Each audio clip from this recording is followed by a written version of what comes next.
still stranded on. Lawn pattern? If he does, He didn't say he wasn't, but I don't know. probably, probably put off by the one. Okay, I guess I should call to order a special meeting. of the Do you have a planning microphone? Oh, yeah. Okay. I'll try again. I guess I should call to order a special meeting of the Planning Commission. Preliminary matters, roll call. I guess we have to do a roll call. Chairman Harper, Yes. Vice Chair Rose, Commissioner Vaughn. Here. Commissioner Whitty, Commissioner Barnes, Commissioner Gordon. Is anyone online? Oh, good question. No. Okay. Commissioner Gordon, Commissioner Mojo, Here. Commissioner Gross, Here. Commissioner Shanahan. Here. We have a quorum. Okay, the next item is public comment. Is there anybody in the town hall who would like to comment on a subject that's not on our agenda this evening? No? Okay. And there aren't any attendees online, so they're not going to comment either. So I think we can close public comment. The next item is approval of our meeting minutes from June the 3rd. Would anybody like to move, would somebody like to move approval of those minutes? I move to approve the June 3rd meeting minutes. I'll second. Remember, were you here? No. In that case, I don't think you can. I will move to approve the meeting minutes. Thank you. I'll second. Great. All those, I think we need a roll call on that too, don't we? Yeah. Chairman Harper, Yes. Commissioner Vaughn, Yes. Commissioner Mojo, Yes. Commissioner Gross, Yes. Commissioner Shanahan. Yes. All right. Okay, moving right along. The next item is a public hearing on the annexation and initial zoning to planned development of the Turnbull property at 1599 South 76th Street. Okay, I'll open the public hearing. Does staff have a presentation? I do. I'll go up there so that all of this same location. Yeah. Turn off the light. Oh, yeah. The far one, I think. Oh, This is Steve's. that one. Good to know. Thank you. All right, good evening, Chair and Commissioners. My name is Renee Stavros. I'm the Planning and Building Director for the Town of Superior. This evening's agenda, we are reviewing a proposed annexation and PD zoning for the property at it's actually 1599 South 76th Street. It's also known as the Turnbull property.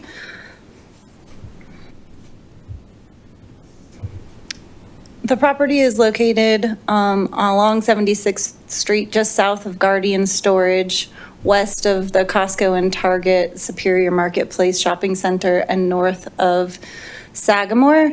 Everything to the west of this property is unincorporated Boulder County, zoned either agricultural or open space. Current uses on the property is that it's a vacant property. Prior to the Marshall Fire, there was a home and several outbuildings or accessory buildings, but they were all destroyed with the fire. And so currently it's sitting vacant. The applicant has this property under contract with the owner, and through the process, what am I trying to say? Sorry, I lost my train of thought. Let me look at my notes here. The applicant has the property under contract, and the owners signed an annexation petition allowing them to move forward with the annexation.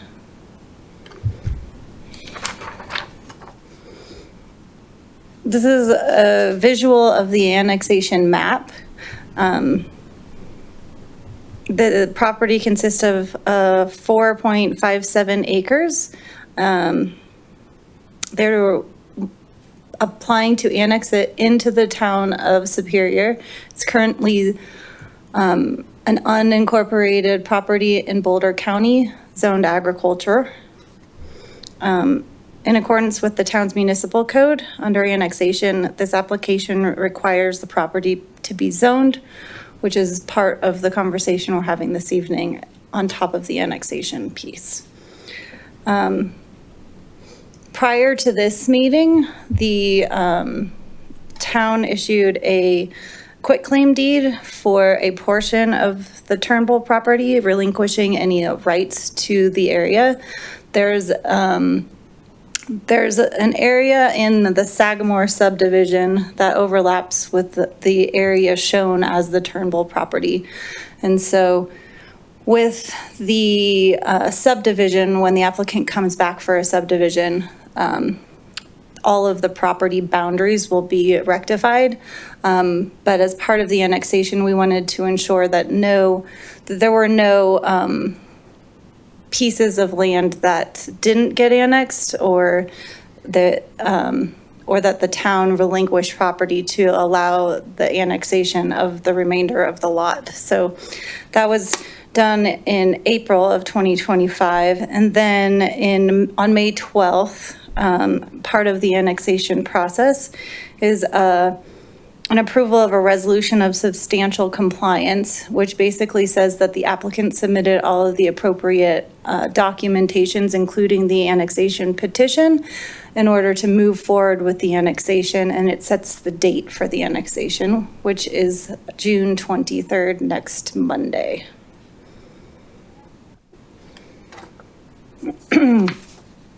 The annexation process is outlined in sections 16.510, 16.530, and 16.540 of the town's municipal code. And we follow the Municipal Annexation Act of 1965 in the Colorado Revised Statute 3112-101.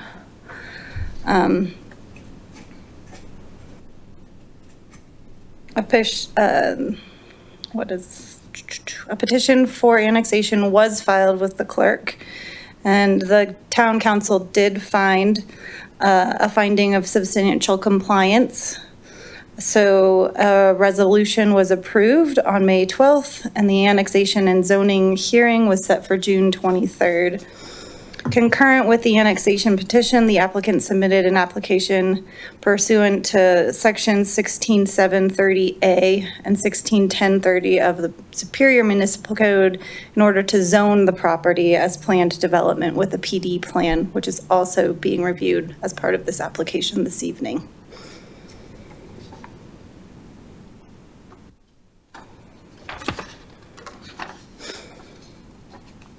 The PD amendment proposes to expand the current PD to include small businesses and personal flexible storage units. You can see here on their screen, Guardian PD is the property just to the north of the property being annexed. The extension would offer 35 to 50, 1,000 to 1,200 square foot flexible storage units that would be available for purchase. These units are intended to accommodate a variety of users and uses, including office, contracting, workshop, distribution services, and recreational. Outside storage is prohibited and amenities are to be determined, but may include overhead doors with remotes and keypads, climate-controlled units, private restrooms, custom floor finishes, mezzanines, in order to make each individual unit usable to the person who purchases it or leases it. The development standards are outlined on your screen here. The maximum number of stories is 2 stories, and the maximum building height in the so planning area 1 is the existing PD, and planning area 2 is the proposed new PD area. So the existing maximum height is 30, the proposed maximum height is 30 feet on the west end, west half of planning area 2, and then 39 feet on the east half. As you can see, all of the setbacks from the east, west, and north are the same as the existing PD. And then on the south side, there's a planning area 2, there's a 45-foot setback. These, I'm sure the applicant will talk about these, but they they spoke to neighbors, and the lower height on the western half of planning area 2 and the extended southern setback are in order to meet some of the concerns of the residents to the south in Sagamore.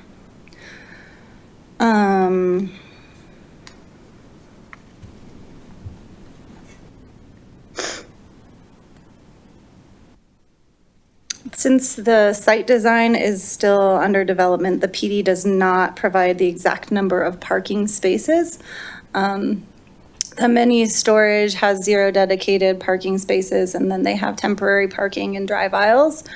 And then other uses will be considered on a site-wide basis in accordance with town code at the time of their final development plan.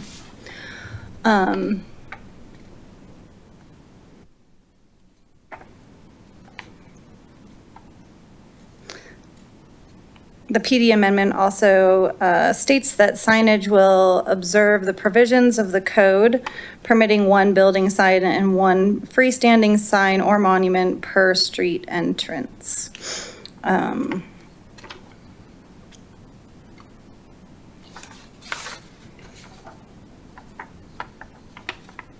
The proposed PWD does not provide architectural plans, but stipulates that the architecture of the expansion will be considerate of the unique circumstances of the proposed uses.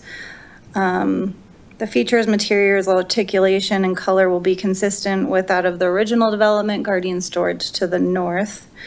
And the expansion proposes to provide street access via a gated entrance off of 76th Street South and separate from the existing Guardian Storage entrance. It addresses landscaping in accordance with being consistent with the Guardian Storage final development plans for Planning Area 1. And then in Planning Area 2, it generally follows the town landscape code requirements for the numbers and square footage, distances, and separations. There's a reduced tree buffer in response to Sagamore neighborhood concerns based on, I guess, 2 things. The obstruction of views and also a concern over fire hardening so that, the fire doesn't go from tree to tree to tree. Additionally, non-combustible fences will be provided to help mitigate the impacts of the expansion on Sagamore residents.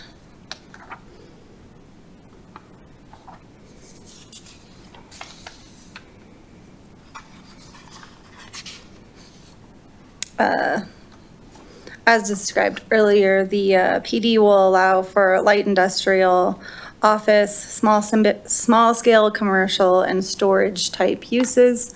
This slide lists the allowable uses and prohibited uses.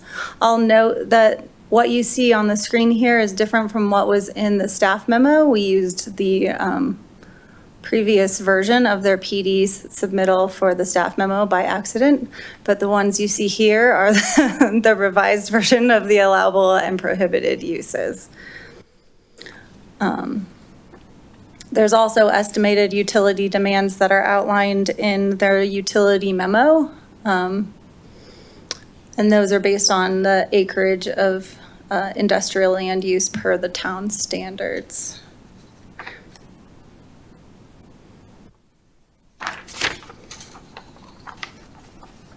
The town's 3-mile plan has identified this property for eventual annexation, and the 2020 comprehensive plan included this property as an opportunity area, designated it for uses such as light industrial, flex space, community-oriented uses, or medium-density residential uses. The applicant owns the property to the north and has been offering state-of-the-art storage solutions since February of 2012.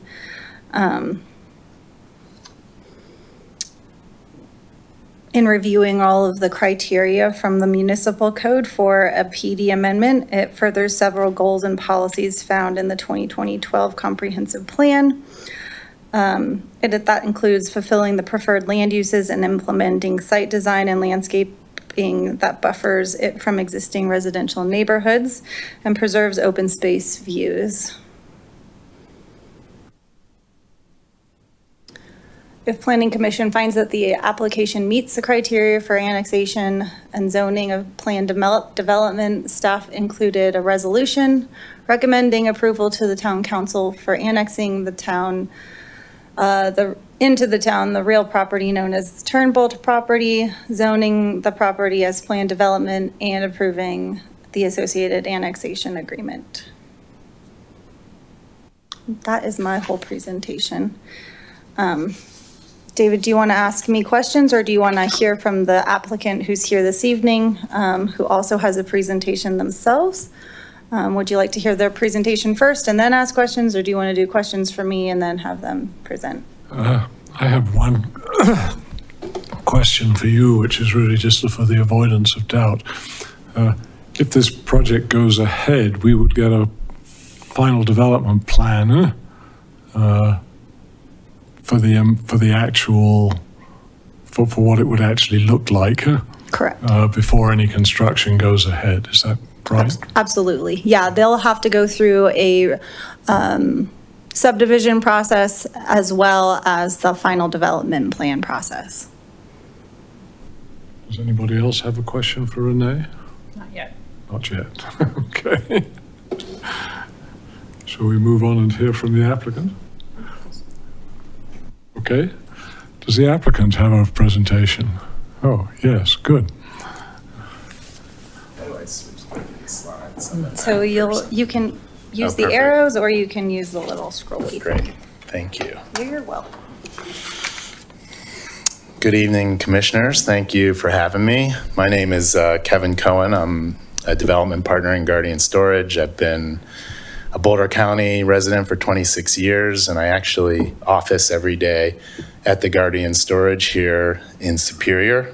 And it was about 13 years ago that we came before Planning Commission for approval on an annexation and a PD, and it's kind of crazy to be here again asking for another approval for the property immediately adjacent so that we can hopefully expand the products and services that we give to Superior and the surrounding communities.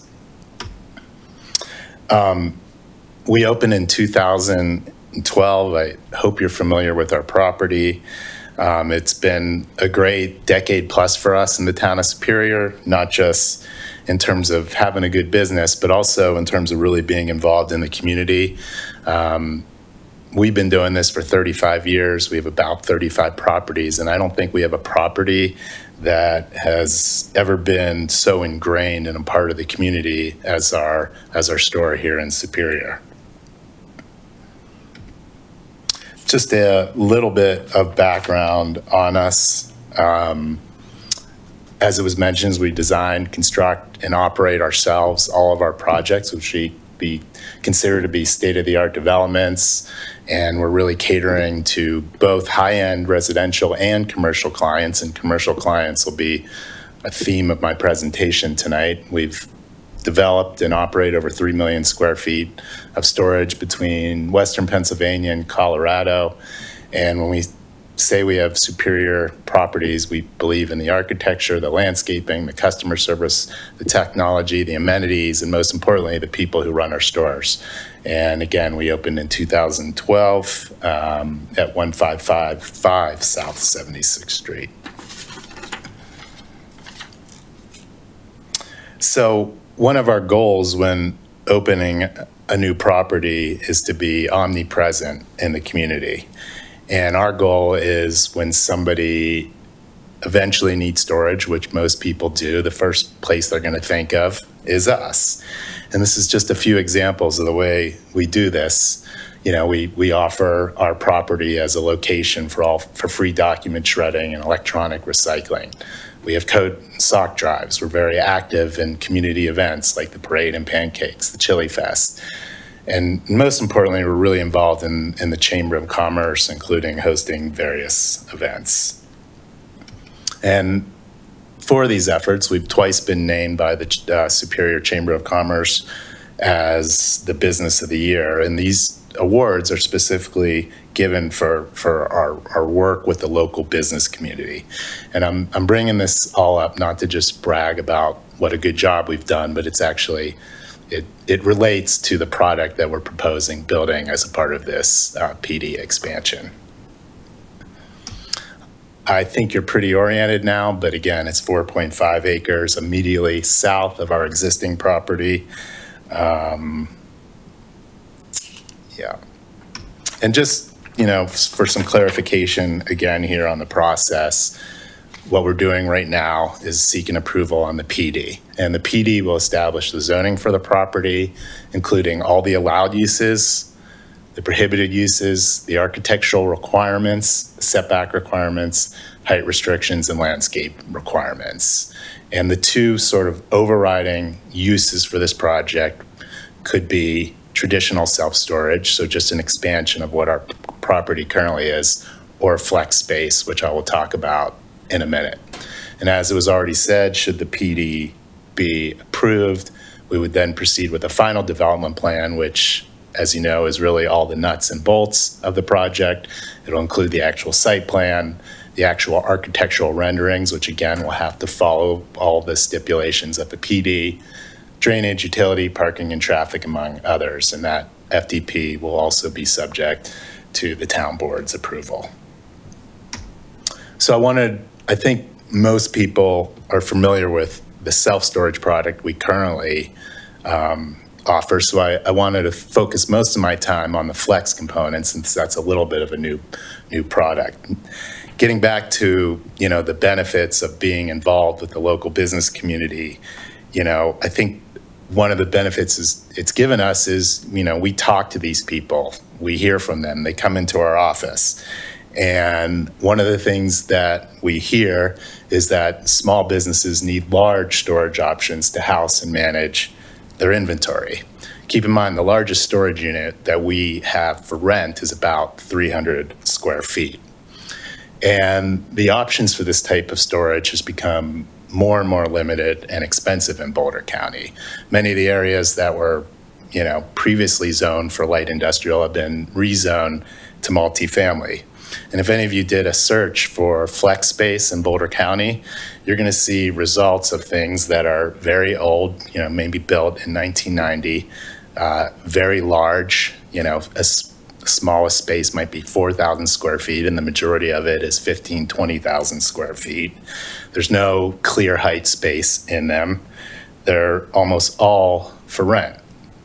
And so what we're looking to propose here is approximately 25 to 50 large flexible storage units ranging in size from 1,000 to 2,000 square feet that may be owned or leased. And owned is a real key distinction in this space. And what we've learned from researching the product and seeing what else is in the market is that these people want to own the space. They want to build equity in it. They want to control their own destiny, not be subject to rent increases. So we think this is something that's a real distinction from anything else that's out there in the market. And I can't, it's a little hidden right there. Oh, wait, maybe I can, whatever. I'll get into some of the users, but, small office, inventory, distribution, business, and recreational users are the types of people that might use this flex space. And I want to emphasize that if 25 to 50 units, 25 would be if half the site was flex space and half was self-storage. 50 would be if we built the whole lot as flex space. And one of the ideas we're thinking of is maybe we phase this. Maybe the first 20, we build 25 units, we see what the demand is, and we make a decision from there, whether we build the rest out with more flex units or build self-storage. We really want it to meet the demands of the market. These units, as mentioned, can be highly customizable to include a wide range of amenities, including overhead doors with the opener remotes and wireless keypads. They would be insulated so that they could be temperature controlled. Utilities to each unit individually metered, water, gas, and electricity.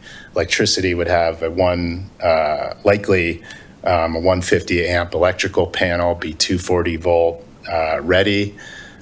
Private restrooms in them, custom epoxy floor finishes, and the option for a mezzanine space in them for additional floor area for the end user.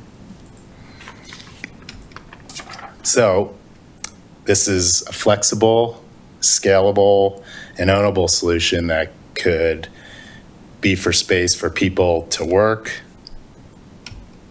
to store, and to play.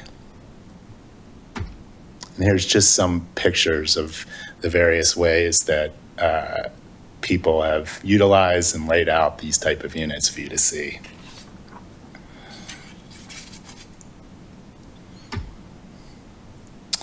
So while it was not a requirement in the town's process, we did send out letters to all of the neighbors. I did along Blackfoot Street, which is the northernmost street in Sagamore that sits adjacent to the proposed project. Why did I do this? I mean, first off, I think it's just good practice, but second and more importantly, it's not lost on me what this neighborhood has been through in losing their homes. It's nothing that I can relate to, even though I'm office there. I was there the day of the fire. I understand to some degree what these people went through, but I can't fully relate to it. So I will say that there was a genuine and sincere interest in being able to accommodate whatever concerns they were able to communicate to me. I will say that this site, as you may have seen, is long and narrow. It also has some topography where it gains a lot of elevation from the east to west. So it is challenging already, but we did hear from the neighbors, and some of the concerns that they communicated to us were setbacks, so the proximity of the project and the buildings to the existing homes, the height and loss of views to the west, vehicles that would be facing directly south that would hit the homes. What type of users are going to be in this flex space? Would they be compatible with the neighborhood? And finally, of course, architecture and appearance. So here's a summary of sort of what we did to accommodate these concerns. And when we did this PD with planning's advice, we started with sort of a light industrial framework and then sort of adjusted from there. So the first concern was setbacks, proximity of project to the existing homes. Light industrial zoning requires a 20-foot setback on the south property line here. RPD requires a 45-foot setback. So we've added an additional 25 feet on what's typically required in an industrial zone property. Building heights and loss of views to the west, industrial light industrial has a maximum height of 60 feet. As it was already said, our maximum height is on the east side is 39 feet and lower on the west side at 30 feet.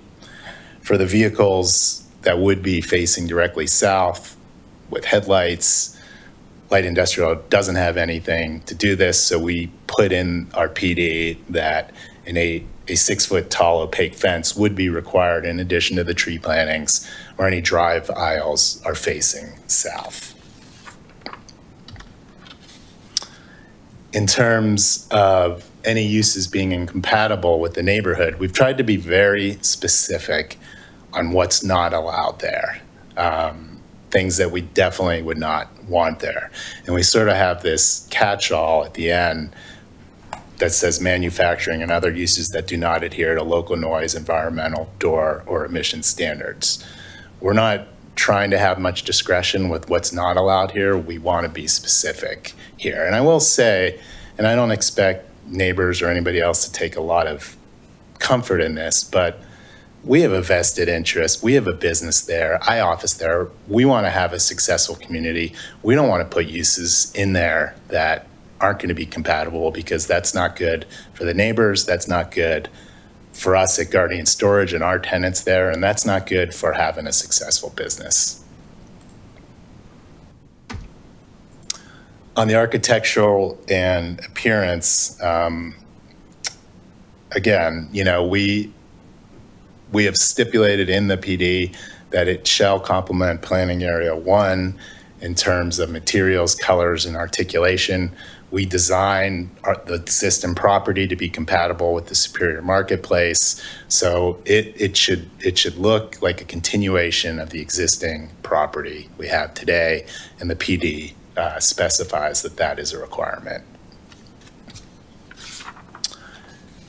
So why self-storage or flex versus other use? The comp plan is currently recommending light industrial or medium density residential for this property. So this is sort of my pitch to say, well, why is our use better than some of the other uses that might go there? And I'd start by saying it's a needed product. I've already talked about flex space. It doesn't exist anywhere in Superior. It's very limited in Boulder County. And self-storage, there's a ton of multifamily development that's occurred at the downtown. It's possible that the area around us will have more multifamily. Self-storage used to have this, stigma of being a place where Americans store their junk or their excesses. Well, that's not what self-storage is anymore. Self-storage has become an absolute necessity for people who live in these small apartments. It's an extension of the home. It's that extra closet. It's where they store their sporting goods or their Christmas decorations. It's actually become instrumental in allowing people to live in smaller apartments. We're a minimal traffic generator, quiet use. At least on the self-storage side, we have stats, and we believe the flex space is similar. Our use generates 1 car per 100 units rented at full capacity at peak hours. So that's about 6 to 7 cars per hour at peak hours. Low impact, all the utilities, everything we need is already in 76th Street, so we see it as having a low impact on the town's current infrastructure. And lastly, and I think this is key, some of these concessions that we've been able to make on the height and the setbacks, multifamily would not be able to make that. So I do think, given the choice between what the comp plan is suggesting for this use, that we can be a really nice, quiet, low impact neighbor for the residents while bringing a much needed product to the town. So that concludes my presentation. Thank you, sir. Does anybody have any questions for the applicant? Would it be your intention that all of the units would be insulated, conditioned, and include bathrooms? That's a great question, and one we're still working through. I think this is a new product for us, so that's very expensive to put to buy the taps and bring the water. So we don't want to build too many units that do have bathrooms or are insulated. There could be somebody that wants something much more basic. Doesn't need a bathroom, doesn't need it to be air conditioned. So that's something we're gonna, to continue to research to see what the market demands. But to answer your question, I don't think it's a given at this point that everyone would be conditioned and have bathrooms, but it is a possibility based on sort of our continued market research. So assuming that the site plan would take the form of like a double-loaded corridor, could you imagine building the south side first so that it would shield vehicle headlights from the neighborhood? Well, Jim, you might be best to answer this, but everything is going to be oriented. And I wish, you don't have a concept plan, do you? Everything's going to be oriented. Everything's pushed to the north property line, and everything is oriented north-south. So not really, we don't have anything to shield the neighbors from. We've already pushed all the buildings to the south to get them as far away as we can. And with how they're going to be oriented, there's no way to shield it. I suppose it makes sense that garage door openings would be facing south. The garage door openings would be faced east and west. So they would not be facing the neighbors. So the buildings would run north-south, and the doors would be on the east and west side of the buildings.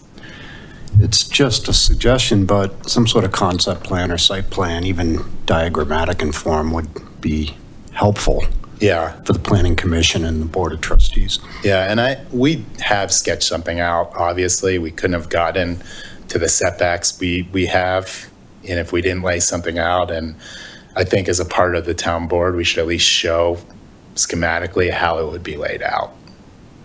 Thank you. It's a good suggestion. I appreciate it. Okay, thank you. Sure. Is this the very first time that you've done the flex space? It is. The flex space will be Okay. a new product for us. Okay, well, that's exciting. And I have a question about parking. I saw that the requirement is one spot per 500 square feet. I'm gonna let Jim's much more articulate on the parking than I am. Okay, So I texted him earlier today, if there's any questions on parking, will you please take it? okay. I didn't say please, but Hi, Jim Brostovich, Civil Resources. So the PD doesn't actually have anything on parking. It just says for the flex space, it would default to the town code. Renee mentioned one space per 500. It depends on the uses, but I've been involved in a couple of these, and you don't want to overpark it and assume every one of these is an office, and then you have a sea of parking for no reason.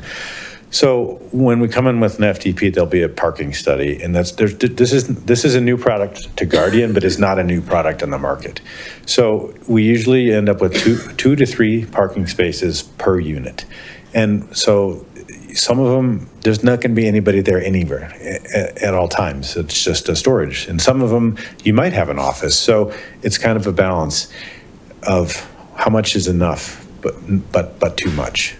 The other thing you might have noticed in the uses, there was a little table at the bottom that said 25% can be used for retail of any given use. We don't want to, this isn't going to be set up as a retail because the parking for that is just astronomical.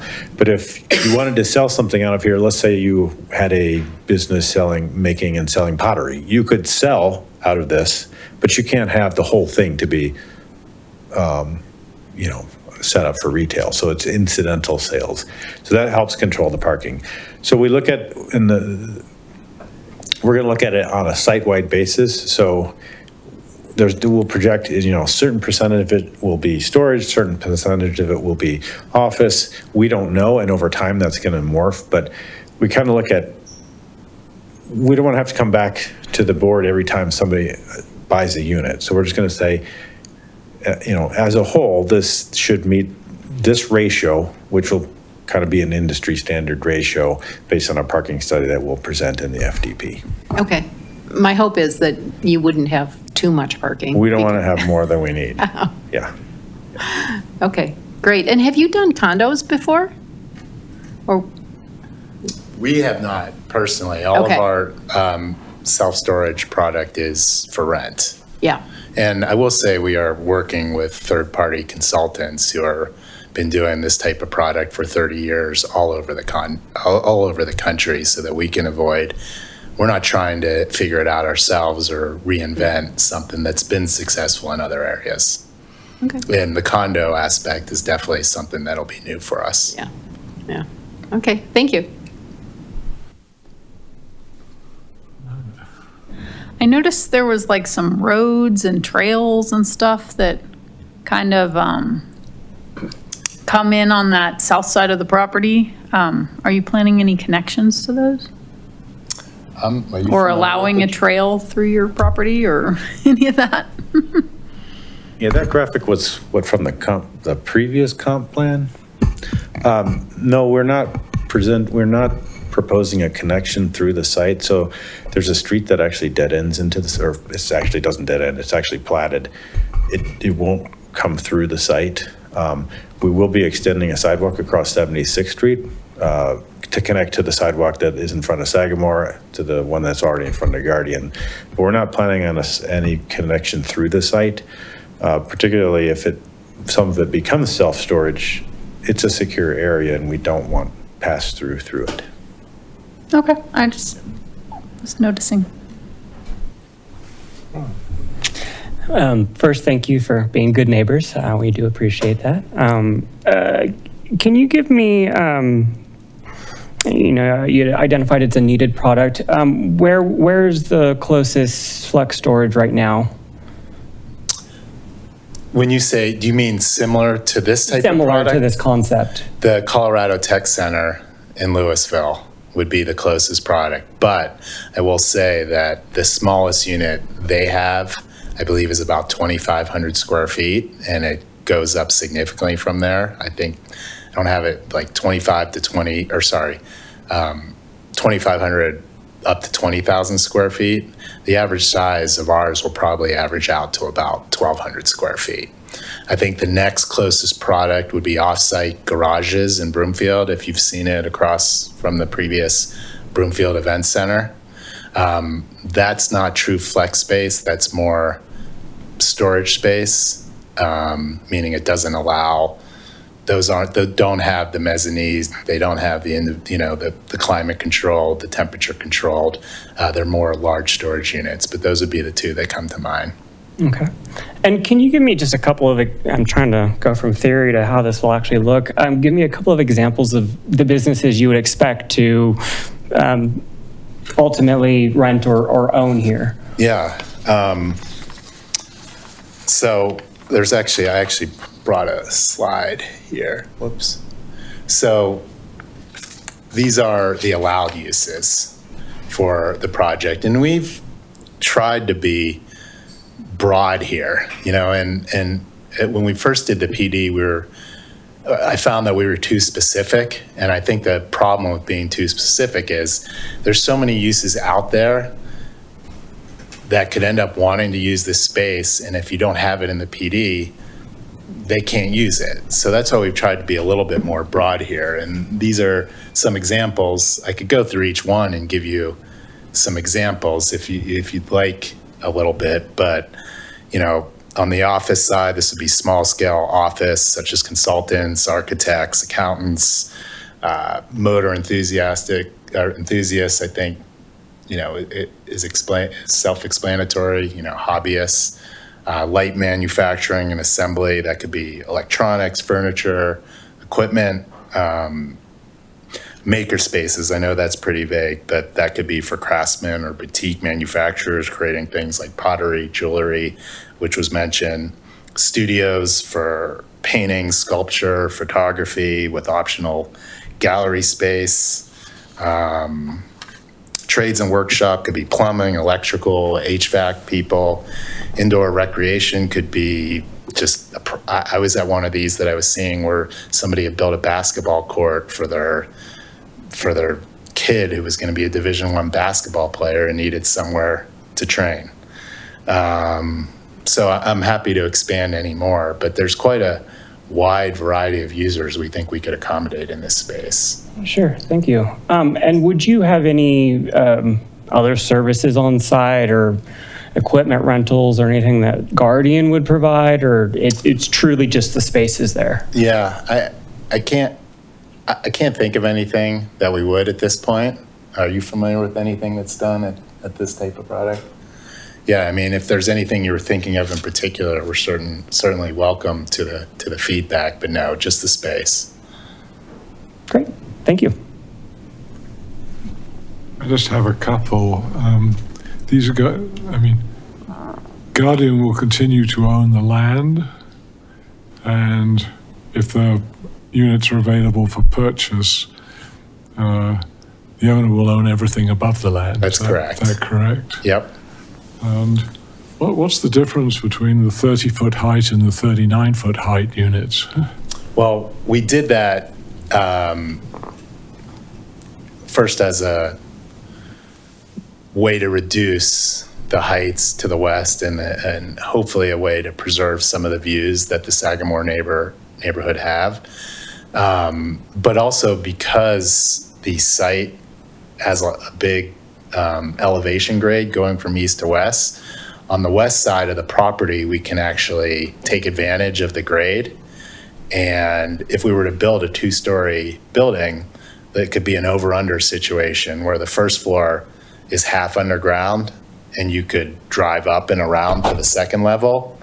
So there was just less of a need for us to have a 39 or 40 foot or 50 foot height building, because we wouldn't build more than 2 stories, and we just felt with taking advantage of the grade and being able to reduce the overall height for the neighbors, it was a win-win.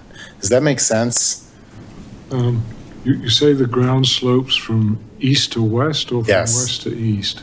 East to west. It's higher on the It's- west. It's higher on the west. Higher on the west. It's actually 40 feet higher on the west property line than 76th Street. It doesn't look like that when you're standing there, but it's 40 feet higher on the west side. That's amazing. I drive past that almost every day, and I wouldn't have thought it was anything like 40 feet. If you, I don't know how familiar you are with the Guardian storage that's there, but there's 3 buildings. Sure. The middle building is an over-under that takes advantage of the grade in the same way. So although it's a 2-story building, only 12 to 15 feet of it is actually above ground on the west side. Oh, okay. So we would see if we were to do, that would be more if we wanted to build self-storage and we did a 2-story building, we would build it the same way we built the middle building at our existing property. Because your existing property is about 30 feet at the moment, isn't it? When you say it's 30 feet, The height of the building, the height of your existing buildings is 30 feet, I think. Isn't it? do you know the answer to that? I mean, 2 of the buildings are only 13 to 15 feet high. I'm not sure the middle building I'm not sure it's how it's calculated based on. Average? Yeah. So the way Superior Code is, it's average. So that middle building where it's over, under, it may be, I don't know the numbers exactly. Say it's 30 feet on one side and 15 on the other, and half, it would be. I mean, I think, sorry, I'm probably going down a rabbit hole here, but if I'm driving along 76th Street and I look at Guardian Storage, I think I'm looking at something that's about 30 feet high. Well, there's the tower, so where Kevin office is, it's 2 stories there, and then there's an architectural tower. I don't know how tall that is. That might be 30 feet tall right at that corner. I think isn't there a tower at the southwest corner, southeast corner too? There's 2 towers. Yeah. Those are the only parts of the project that would be approaching 30 feet. Okay. The first building that fronts 76th Street is maybe 12 to 15 feet high. Oh, okay. Yeah, Thank you. I should clearly come out of this rabbit hole. it's okay. I'm happy to give you a tour. Okay, do we have any more questions for the applicant? Okay, go ahead. Huh? Out of curiosity, are there windows in these units? There would likely be 1 to 2 windows. Yes. Okay. Typically you see them in the overhead doors, sometimes in the pane of the doors. But it's certainly a feature that is important. They do want some natural light in there. Yeah. Okay. Can we go back to the interior pictures that you had? Sure.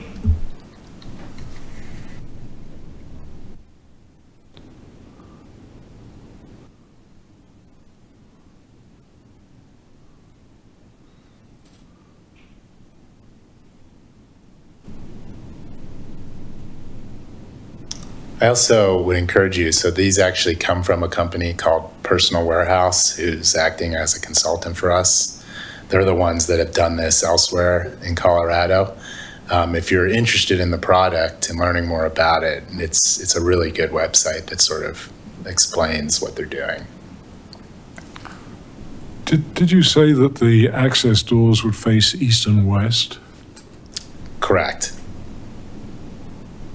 So the units will be spaced apart with enough room for somebody to drive in off 76th Street and then turn and go into them? Yeah, I feel like I have my computer here. I'm wondering, should I take the time to try to get? We could bring up just the, like a picture of the property, and you can just use your mouse and show them like where the drive aisle would be, you know, how buildings, just so that because it's, for council, maybe you can prepare a I'll point concept here. plan, but maybe you Keep it could up. just use that and like kind of point and show.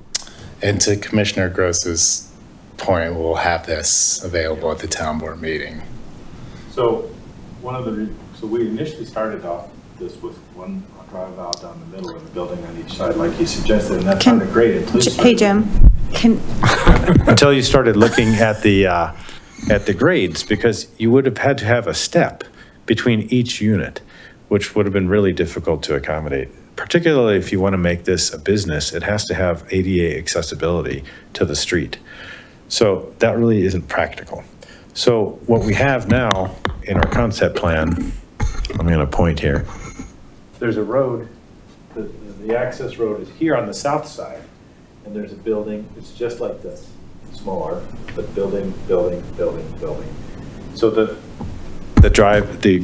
doors will face east and west. That's also better for snow melt, because any doors that face north, you get water in front of them and it never melts. So it's a real maintenance thing and it's a safety thing. So between the steps, the ADA considerations, the snow melt, the buildings that are oriented in a north-south direction are much more advantageous. It's actually probably a little bit less efficient from a site layout standpoint.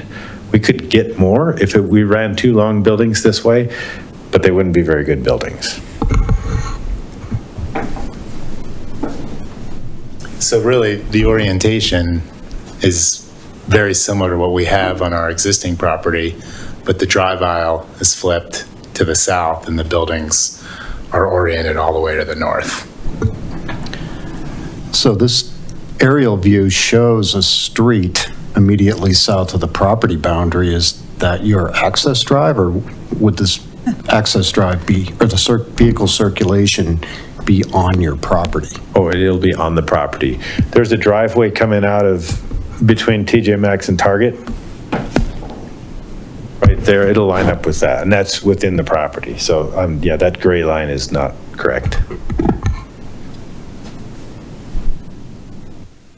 So to get 2,000 square feet off a 20-foot wide door, these buildings would have to be 100 foot deep? Not quite, because they'll be about 20 feet, I'd say 20 to 25 feet wide. So you're talking about a 50-foot, 55-foot deep building. Well, that will give you 1,000 square feet, so your largest ones would be 100 feet deep, huh? Or close More to likely, they would be double width. Sorry? More likely, it would be 50 feet deep and wider. 40 feet wide? Okay. Yeah, so it might have 2 doors. A 2,000 square foot unit might have 2 doors. 2 doors, okay. Correct. They'll also, some have mezzanines, so that adds the square footage. Yeah, but we're not, actually, the mezzanine would be on top. If they added that, that would not be included in sort of that 1,000 to 1,200 square foot average. So if somebody wanted to have a mezzanine inside, that would be additional square feet on top of it. So how many, sorry, you said there's how wide is the site? From north to south? I don't remember exactly how wide it is, maybe 250 feet, maybe 300. It was in It's actually, yeah, on the, Yeah. It's, I'm just trying to get a picture of how many units you can fit side by side facing east and west. I think the plan we have, it's 210 feet. From, yeah, the line that you're touching there, Jim, that's 210 feet. but there is some extra space here Yeah. on the existing Guardian property Uh-huh. that's undeveloped. So we have an opportunity to put some longer buildings here and come into this existing Guardian storage. If this was by itself, it'd be pretty hard to do, but because we've got both of these projects to work with, we can put some longer buildings here, and these would be shorter as you go to the west. Okay, yeah. So 210 feet plus, so if they were 20 feet wide, you could theoretically get about, well, you got a 45 foot. I mean, they're gonna provide an FDP at some point, and it will have to conform to whatever the PD says in number of units. So, they've done at least some math to ensure that they can fit the units in buildings with drive aisles. The 25 to 50, if we were to build all flex space, we could get, we've laid it out, and again, we'll have something to visually demonstrate it next time. We don't want anybody to think we're just guessing at this. No. But if we did all flex space, we could accommodate approximately 50 flex spaces on the site. I think the suggestion that you have at least some kind of schematic for the board meeting is probably a good one. Do we have any more questions, David? Well, I'm wondering if Renee can summarize for the Planning Commission again what our task is tonight, because we're not really concerned with the size of units and things like that. This is for annexation, and I guess my principal question is, does the annexation include the specific proposed language of the PD? So the annexation is looking at whether or not you feel that this property belongs in the town of Superior. And then municipal code requires that the property be zoned when we annex. So there are two aspects to the application. The first being the annexation itself, and the second being the PD zone district that they've created. So your task is to determine whether or not this property makes sense to annex into the town, and also to review the PD zoning and ensure that that what comes back in an FDP would meet would meet the requirements. Like, do you think that the setbacks make sense? Do you think that the height makes sense? Do you think that the uses and the prohibited uses make sense? That their buffer and fencing requirements that are outlined in their PD make sense? Those are the things that you're wanting to make sure that all of the aspects of a zone district are considered and accommodated for in their PD document, so that when they come back to do an FDP, that they can, that they won't, that there is not going to be something unusual or different, or, that we missed in the PD portion. So the staff has gone through our code requirements for zoning for a PD, and they've met all of the requirements of what a PD requires, including landscaping and architecture and setbacks and drive aisles and uses and all of the things. And so what we've presented to you is an overview of their PD that's proposed, and then you can ask questions related to the PD and what's in the PD, or questions about annexing the property into the town. Those are the items that we're here to discuss this evening.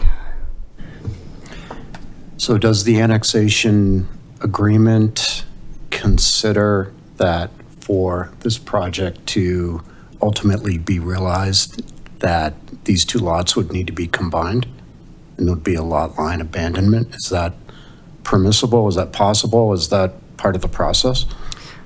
So they are annexing this particular property as a separate property from their existing property. In order to build, they're going to have to go through a subdivision process and then their FDP.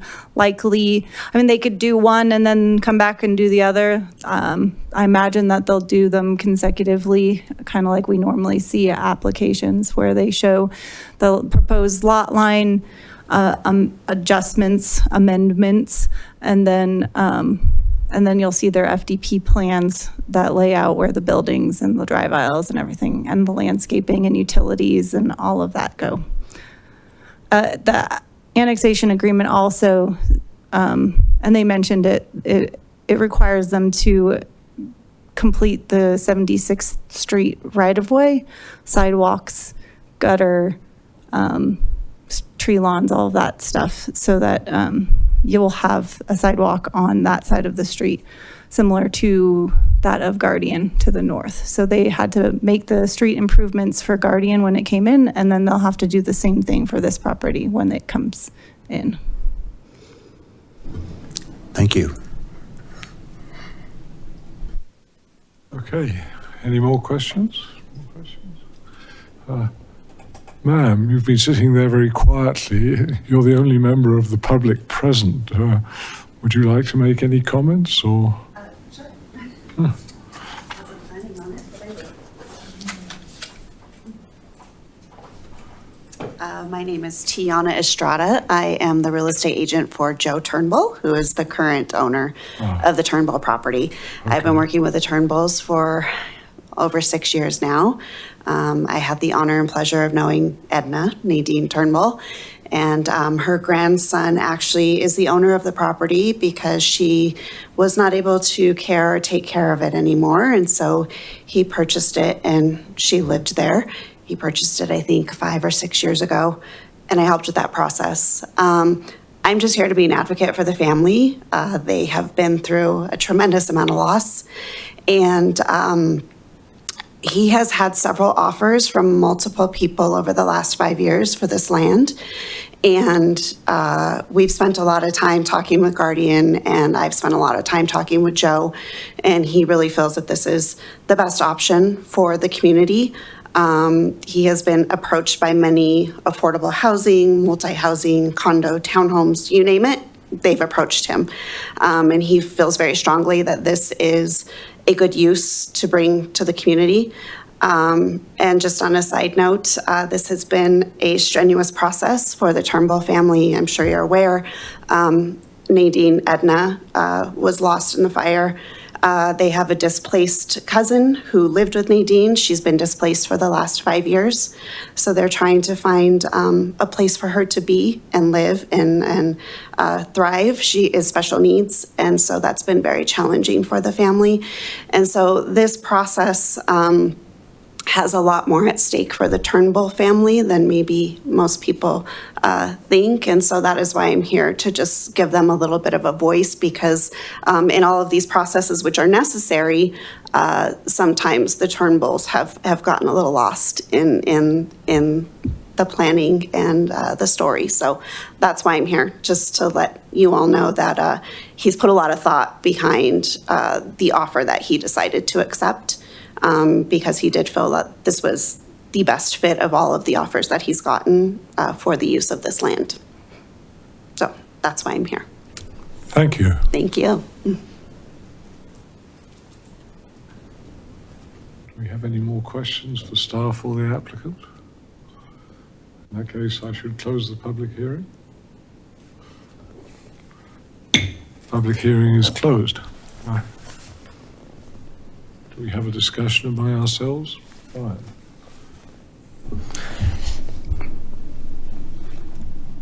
I mean, I had most of my questions answered. I think as far as discussion or topics, given its flex spaces and commercial and potential for retail, I do now see it as a competitor of that across the street. And it's an interesting to think about. It's not up to us to consider that or the supply or demand that we're offering, but I do find it an interesting thing to think about. Other than that, I really don't have too much more to discuss on. I think as the applicant stands, it seems favorable. Okay.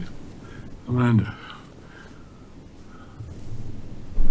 Yeah, I do think this is something that's missing from Superior, this flex space, and it does seem like it's in demand. And I trust Guardian Storage. They've been a great community member, so I think that it would be great to have them expand and continue to do great things for our community.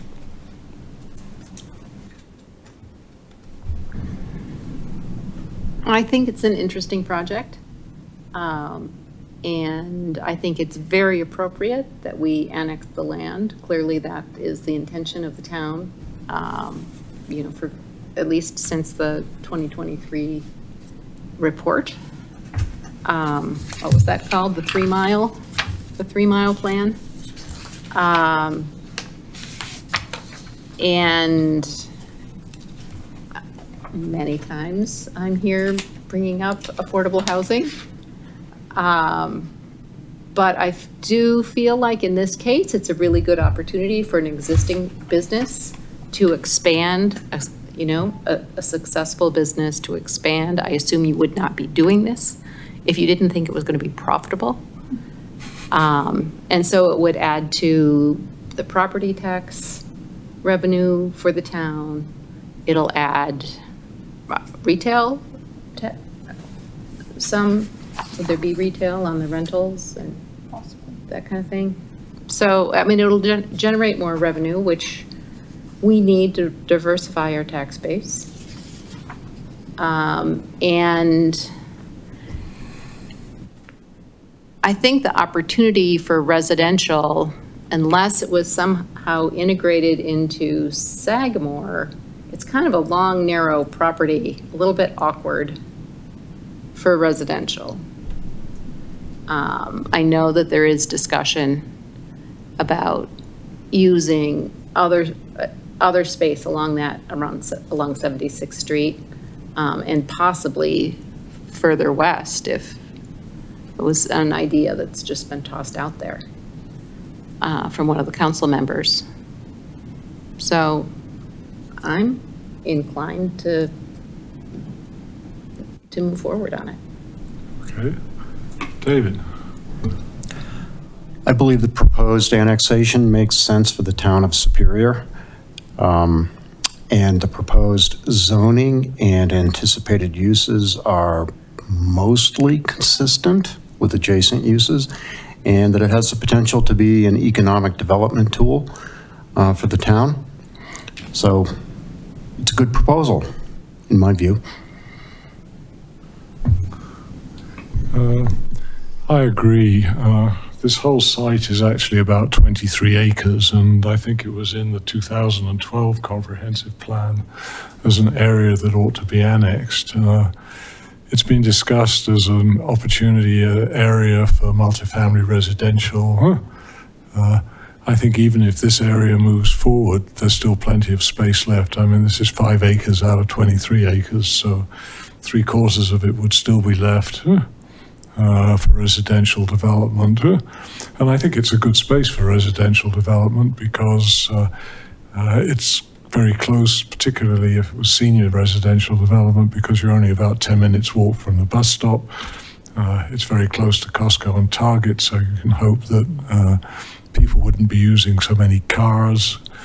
And I don't think taking this area here, which is obviously adjacent to the existing storage facility, and building something different there would be inappropriate. So, in fact, I think it's a good proposal too.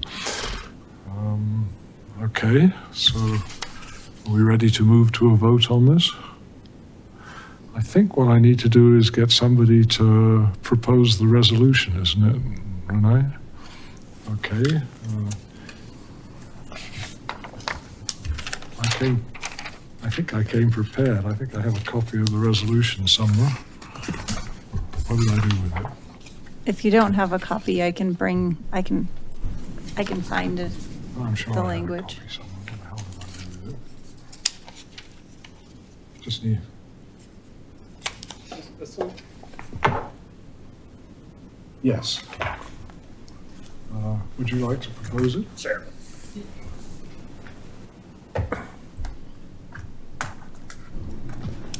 I just need to read this bold line right here, right? Yes. Okay. I propose a resolution of the Planning Commission of the Town of Superior recommending approval regarding annexation to the town, the real property known as Turnbull, and zoning such properties as planned development. Okay, would somebody like to second that? I can second it. Can we take a roll call vote on that? Absolutely. Chairman Harper, Yes. Commissioner Vaughn, Yes. Commissioner Mojo, Yes. Commissioner Gross, Yes. Commissioner Shanahan. Yes. All right, unanimously passes. Well, thank you very much, gentlemen and lady.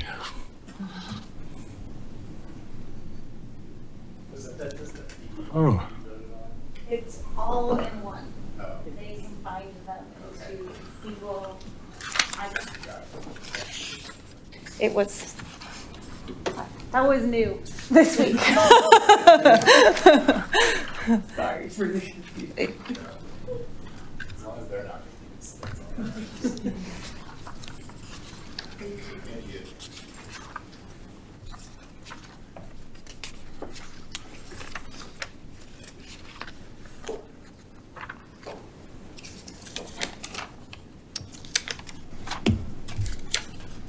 I forgot to make an update slide, so I'll just give you updates. How's that sound? Okay, so we finished our speaker series for the comprehensive plan, and they were excellent. And if you haven't listened to them, you should all listen to them because they're awesome. The survey on the information that was shared during the open house, so vision and goals and vision, values, and chapter goals, as well as the opportunity area uses are all online on Shape Superior for people to comment on. So if you want to comment, feel free to comment. Yes. I have commented, and I have a couple of comments about that, but I have a couple of comments about the process. Is it on? My mic is on, I just need to talk into it, that's okay.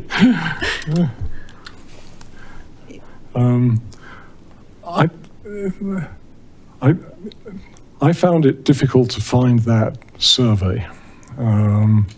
First of all, you have to go to Shape Superior, then you have to go to the comprehensive plan, then you have to go to a stretch of things that says ideas, there's 2 or 3 things, and the last one says surveys. And when you press on the survey button, the first thing you get is a list of surveys that have already taken place and are closed. It took me about a second time of trying to actually figure out that the survey at the bottom was open. That is fantastic feedback. Thank you. Okay. Yes. I know exactly the process that you're going through and talking about, and yes. So we need to create a link that's more visible on the front page of Shape Superior. We did add a link to Shape Superior on the planning and building page just in the last couple of weeks. So if you go to the town's planning and building website, there is a link to Shape Superior and the comprehensive plan, section of Shape Superior. My second comment is that I think the pages 1 and 2 could be better organized. Page 1 is full of goals and things, but all the comments, they could apply to Louisville, Lafayette, Lyons. But it's all very generic. There's very little that ties it back to Superior. What is the vision? Sorry, I had it here. The vision statement. The vision statement says that Superior is a harmonious community where all people are valued, diversity is welcomed, and residents and businesses have opportunities to shape their future. That's pretty much how Superior is today. I don't actually see that as a great vision. This is a joke. How many people are going to turn around and say, no, we want a drug-infested, crime-ridden community? It's just not going to happen.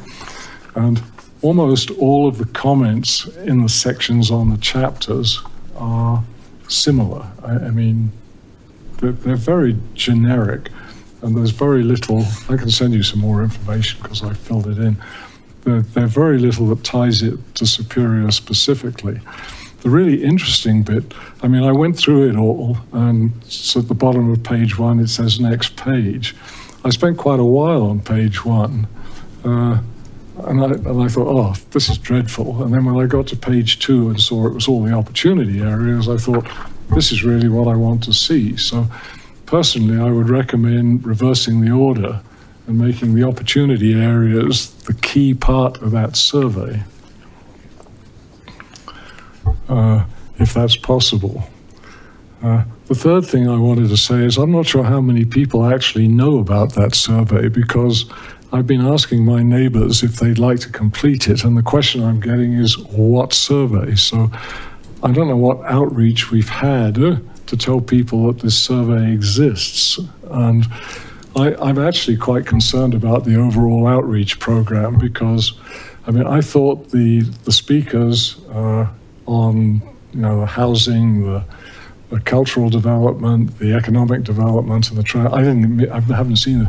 I thought they were all very interesting, but in several of those, the speakers actually outnumbered the people in the audience. So it's clearly not reaching a wide community. I think there were 169 people answered the first survey. You had 70-odd people at the open house. And I thought the open house was actually quite misleading, because everybody said they wanted Town 15 to be open space, and nobody knew what it might cost them to do that, which, okay. And then I think I heard you say yesterday evening that you've had 35 people so far, now 36, if nobody else did it today with me. And I think, we should have a goal. There's 13,000 people in the town. I don't know how many of them are children, but let's say, make it easy, 3,000 of them. How many people do we have under 18? Do you remember? I don't. I don't remember. It's in the demographics. It's somewhere in one of those. It's somewhere in one of those features. But anyway, if there are 10,000 adults, you'd really like to have at least 5 or 10% of them answer this survey, which would be 500 people. And if you got 500 people, I'd feel that we were getting a reasonable feedback from the town, from the residents, about what ought to be in. Particularly what ought to be done with these opportunity areas. Thinking back, I think at one point we said we were going to get an update from this consultant on May the 6th or something, and May the 6th has come and gone, and we're still a long way from getting an update. So I am quite, intellectually, I can see that, okay, I'm sure they're carrying on working, I'm sure they're coming up with recommendations, but it seems to me it's becoming a process that I'm totally detached from, and I really don't like that.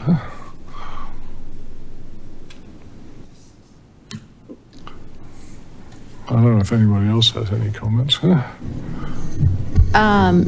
During public comment at the council meeting, Sandy Hammerly made a very specific comment about there needing to be discussion among residents. And I think that is a fantastic idea.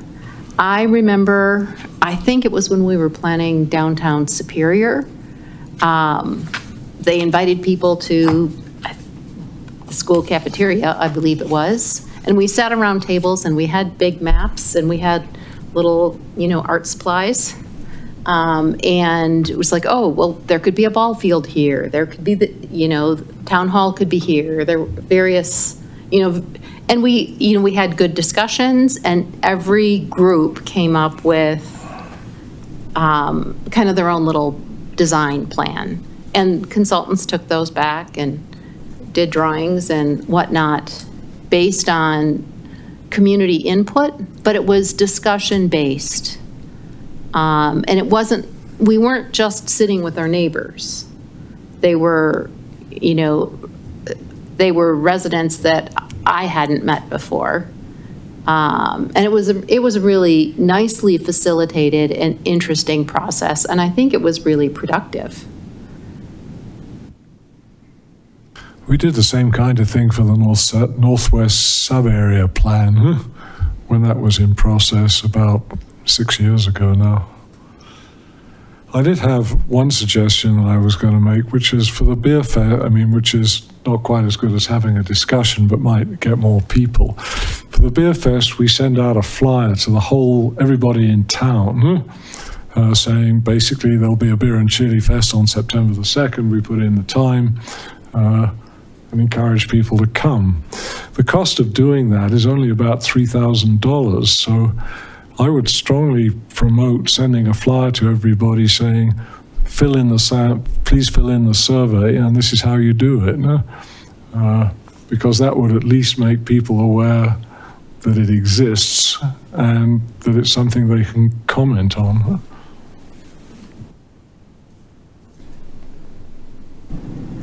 Does the survey have any demographics or home ownership versus renter? Any kind of descriptors that we could use to judge who's responding? Okay. It has your email.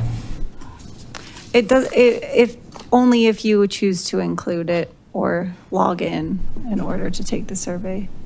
And we won't share those in the, like when we share the data with you, we won't share who shared what.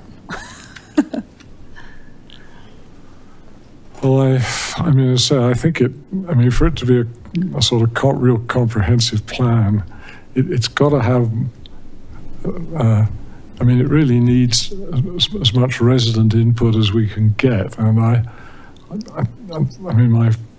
feeling, which has been growing, is that it's increasingly becoming a consultant and staff driven process, which it's going to be that almost inevitably. We're not going to take the time to try and manage the details of it.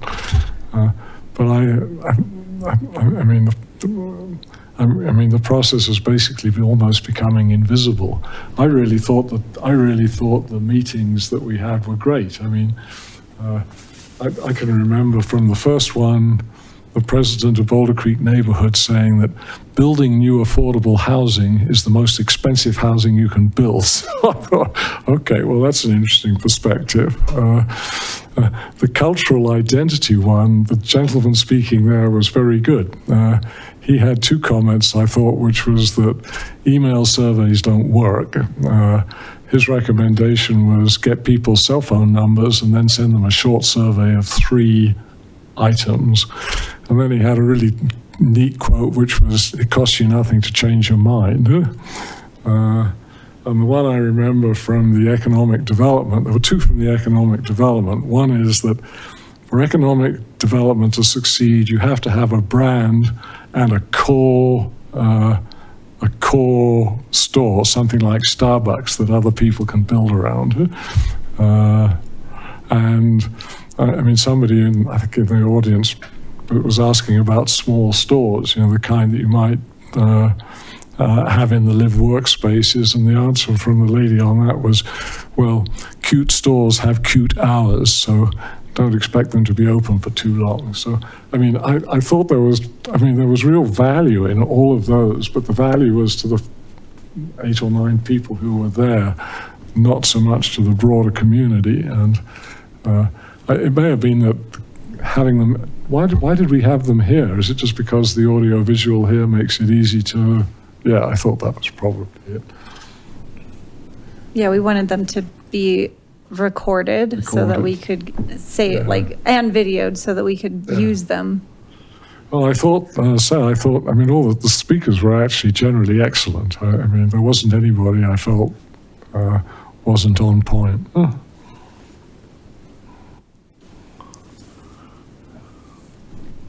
I'm taking notes. I'm going to bring this back. I can't say, I mean, we've been trying to figure out how to engage people, and part of the speaker series is, I mean, the one on cultural intelligence was how do we get more people to participate in the process, and how do we bring them together, and how do we find them, and how do we go to them wherever they are. So, I mean, you're not wrong in your desires. If I'm taking your ideas and I will bring them back. I just don't know.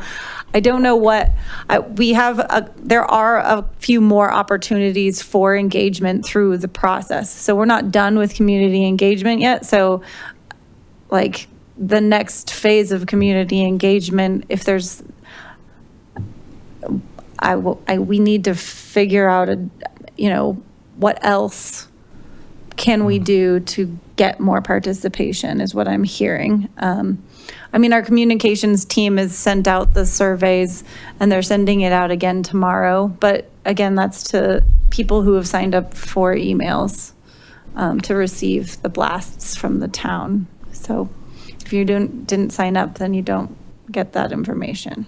Well, I really, when we were doing the Northwest Subarea plan, I really enjoyed it, and I think all the residents did, at the sort of meetings we had, and there were 4 or 5 of them. I mean, it wasn't just one. And if we could do something like that, that would be great. In the absence of that, I think at least sending people a flyer so you've got more than the email list, and you can put, I think the trouble with sending things out to an email list is the trouble that the cultural intelligence guys said. I mean, people get so many emails these days that it's very difficult to get anybody to pay attention to a particular one. I have one small suggestion. Before they send the survey out, the email blast again, move the links so it's really easy to find the survey. Yeah. That would be good too. Because it's easy to get to from an email, but if you try on your own, it took me a good bit of clicking around to say, oh yeah, it really is here. Yes. Yeah, if you just go to Shape Superior and then have to look for it, it's hard to find. The e-blast takes you to it. Exactly. But you're not wrong in having to navigate through the site to find it if you go looking for it yourself. Yeah. Well, I'm just repeating myself. I'd really like, the comments that I'm really interested in personally are the ones on the opportunity areas. I mean, we know what we went through with Town 15. I know if Zaharias comes up again, there'll be many people from 88th Street saying, no, you can't develop this. I mean, it happens every time. So that's why I really feel it's important to have, we should be, the criterion for when we close the survey ought to be when we've got enough people rather than a fixed date. Also, I feel like a little bit of education for people is needed. I just think that a lot of people don't see the trade-offs. Yeah. Yeah, I mean, if we asked everyone who lived near any of these opportunity areas, we'd just get all open space. Like, everyone wants to, but then I don't think people realize how much open space we have. And then they don't understand that if we just make everything open space, what they're losing by doing that. So, yeah. I think that's some a real sort of challenge. education of we need affordable housing because do you want our schools to stay open? I think we've started having those conversations, which Yeah. is helpful. I hope that the next phase where we start drafting and actually having substance to the plan, will bring it all together. And hopefully, that they're all interconnected, and it's hard to share a piece of something and explain how it's interconnected to all these other things that you don't see when you're being presented with this one thing.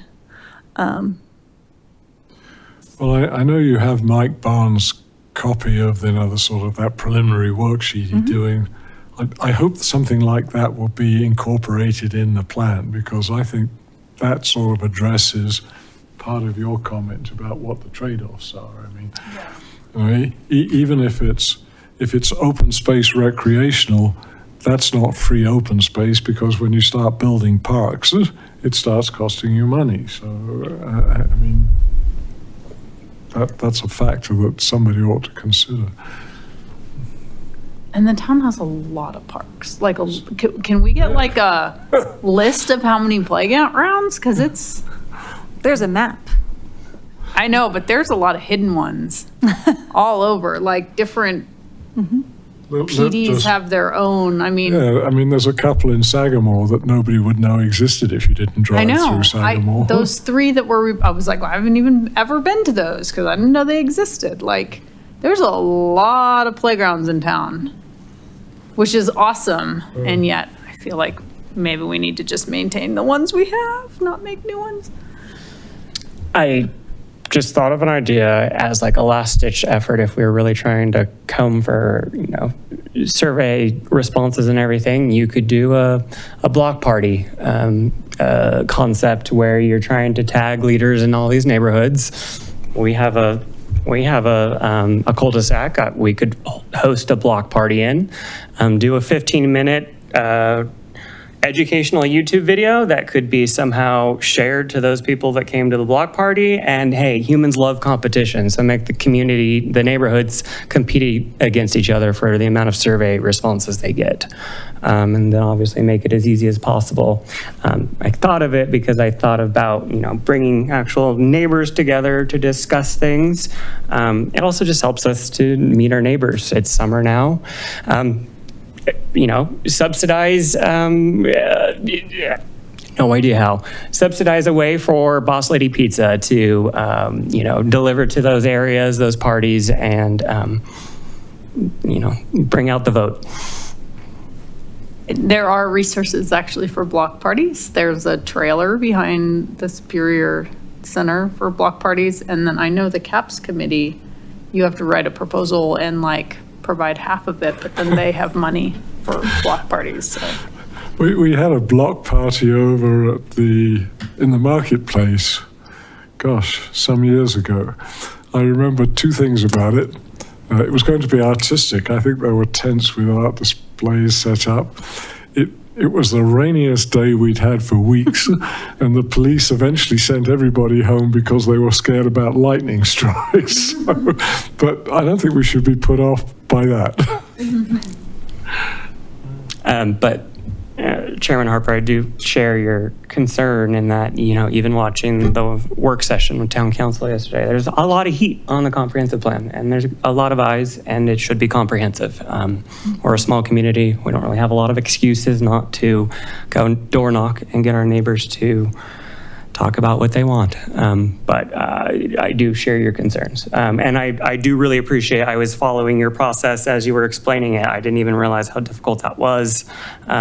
So, yes, I share your concern. Thank you.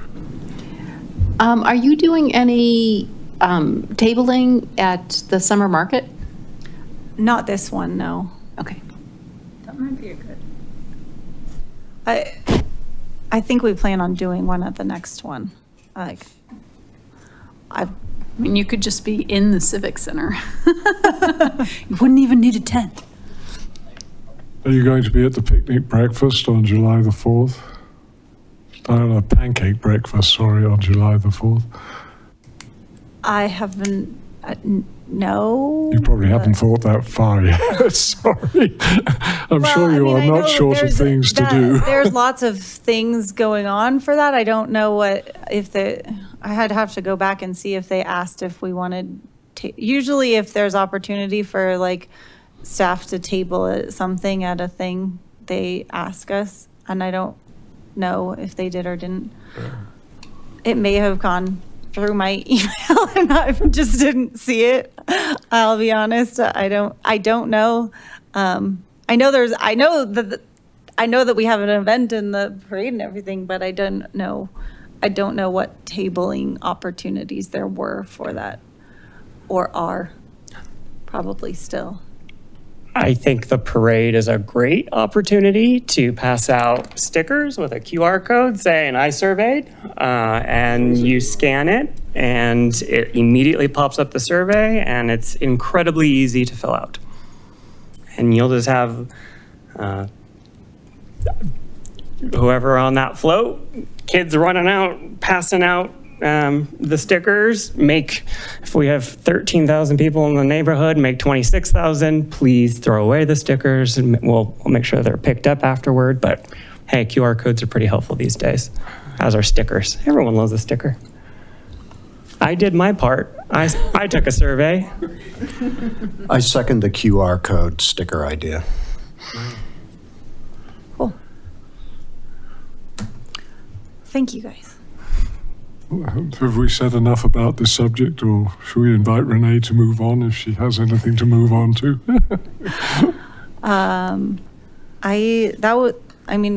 That's all I have for now. Our next meeting is scheduled for July.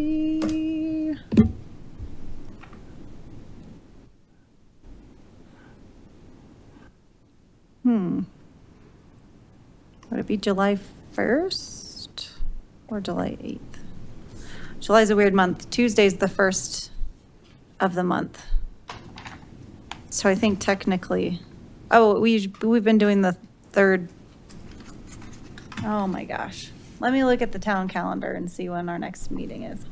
Hold on. I apologize.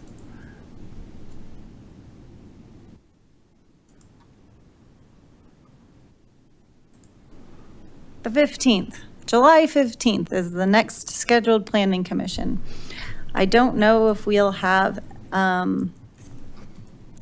a public hearing for that evening, but I will come prepared to have an update on the comprehensive plan. I was going to say, could you invite Cushman Terrell and say, come and do an update? Yeah, they were planning on coming to either the July or August meeting. I think we were planning on July. But, so yeah, I will invite them to come to that meeting. That would be very helpful, actually. Last thing, I want to remind you all that when you go to town council hearings on items that we've discussed in a public hearing during planning commission, you have to remember to speak not as the planning commissioner, but as an individual resident of the town. Yep. And not talk about what was discussed during planning commission, but to keep it to whatever is personal to you as a resident of the town. That's my last thing for this evening. Oh, so we're still, it's gone through the quasi-judicial process with us, Yes. but we're still covered by that requirement? That's my understanding. So because you've had your discussion at a public hearing and made your recommendation as a planning commission, when you speak to the town yeah. council, when they're making their decision, they have received your Sure. position as a planning commission at that point. And so if you come and speak about that topic, then you're coming to them as a resident and not as a planning commissioner, to state your opinion, whether or not the planning commission had a particular approval or not approval of that item. Fair enough. And to clarify, it won't come before us again? Because No. it was tabled and It they're, will not come before you because you made a recommendation. okay. And speaking of Town 15, you made your recommendation. But just in general, Sure. like for any public hearing item, just keep that in mind. Okay. No, I'm going to keep quiet for a change. Can I ask an unrelated question? Absolutely. What is happening with Kite Route Crossing? We are reviewing an FDP application for them. So they will be bringing an FDP to you all. I just don't know the date because we sent them comments. So it's under review. So I don't want to talk about the project itself, but it is. That's the senior project? Oh, that's the senior living one Yeah. off Old Yeah, Level. Yeah, I guess- So it's under review. Okay, The does that mean they FDP is- have the Did they get funding some they money? need? I saw they They- got some state funding. They did, yeah. So they received a LIHTC grant, and then they're pursuing other ones. Affordable housing is very complex, and I am only starting to wrap my head around it. Lisa was the affordable housing person, and so liaison for all things housing. So I'm trying to catch up, and it's a lot. So, but yeah, they did get funding, so they are moving forward and looking for all the other funding that they assumed or hoped would be there when they got the big LIHTC Okay. chunk. Okay, excellent. Thank you. Anything else? Anything else for anybody else? Going gone? 1, 2, 3. We're adjourned.